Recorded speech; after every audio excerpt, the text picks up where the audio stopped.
Jadi mulai sekarang sebelum pulang kuliah, Nela harus datang ke kelas ini untuk berlatih. Nela di situ nggak keberatan. Toh dari awal dia emang mau ikutan daftar.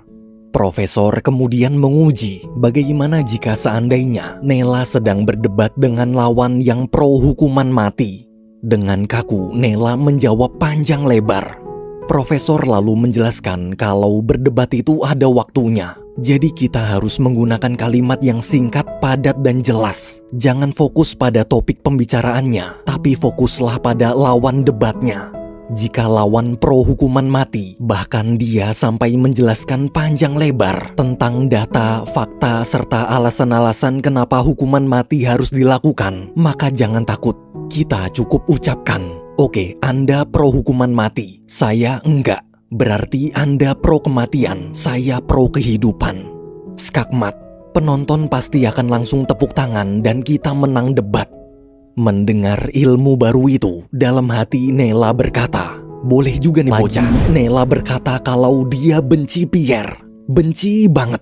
Mendengar itu, Pierre pun mengajari jika kita ingin mengungkapkan perasaan kita, maka kalimatnya harus menusuk. Kalimat "gua benci sama lu" walaupun diucapkan berkali-kali nggak akan ada efek. Tapi kalau bilang "gua udah coba suka sama lu tapi nggak bisa, lihat muka lu aja gua jijik", dengan kalimat itu, maka lawan bicara kita pasti akan tertusuk.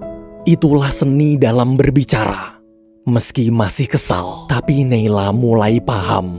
Pierre juga menyuruh besok jangan pakai baju jelek seperti itu lagi.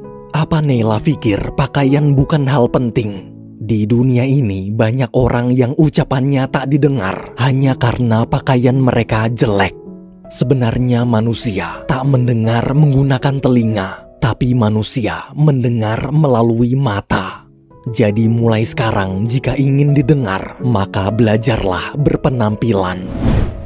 Dalam berdebat atau berpidato ada 6 strategi. Salah satu strategi adalah strategi angka dan data. Jika kita bicara panjang lebar tanpa menyebutkan angka, maka omongan kita akan dianggap omong kosong. Tapi bila disebutkan angka, apalagi ada kata-kata persen, seperti 10%, 15%, sekian persen, maka dalam hitungan detik, ucapan kita akan langsung dipercaya orang. Tak hanya belajar melatih otak, Pierre juga mengajari cara menghina lawan debat. Dalam menghina ada seninya. Bila kita mengucapkan kata-kata kotor seperti tai, anjing, babi, maka hinaan itu akan jadi hinaan kosong tanpa efek.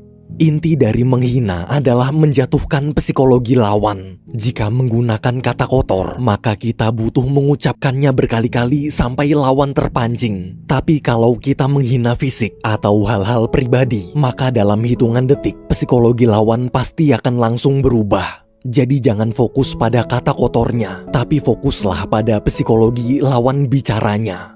Pierre juga mengingatkan bahwa teknik menghina ini seperti pisau tajam bermata dua. Kita harus hati-hati, bila digunakan sembarangan bisa berbahaya. Meski terdengar ekstrim, tapi Nela senang bisa dapat ilmu-ilmu baru yang tak pernah dia pelajari sebelumnya.